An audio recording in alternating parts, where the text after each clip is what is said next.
Hello everyone, it's me Uncle John. Today I am going to read S3 3095, The Paperboy, The Caldecott Honor. Story and painting by Dave Pilkey.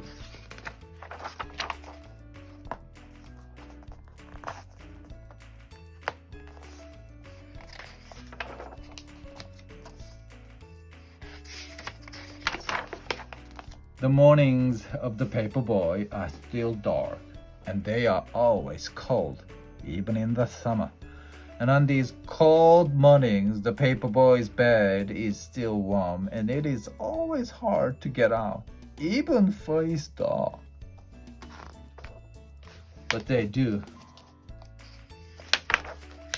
And softly they step down the quiet hall, past the door where the Paperboy's father and mother are sleeping, past the door where his sister is asleep, and down the kitchen to the kitchen where they eat from their bowls, and out to the garage where they quickly fold their papers, snapping up on green rubber bands and placing them in a large red bag. It's hard to ride a bike when you're loaded down with newspapers, but the paper boy has learned how to do this, and he is good at it. The paper boy knows his route by heart, so he doesn't even think about which house to pedal to. Instead, he's thinking about other things, big things and small things. Sometimes he's thinking about nothing at all. His dog too knows this route by heart. He knows which trees are for snipping.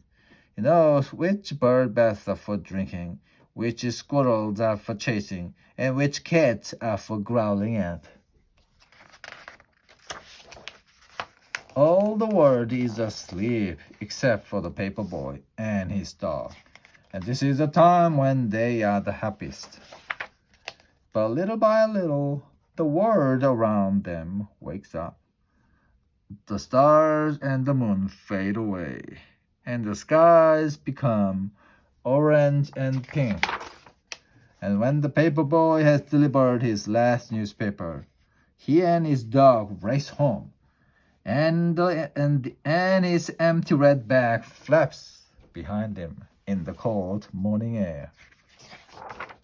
Soon they are back home. It is still dark inside, but the sounds of morning are all around. His father and mother are awake and talking softly in their bed, and his sister is downstairs watching Saturday morning cartoons. And back inside his own room, the paper boy pulls down his shade and crawls back into his bed, which is still warm. And while all of the world is waking up, the paper boy is going back to sleep. And his dog is sleeping too. Their work is done. And now is the time for dreaming. The end.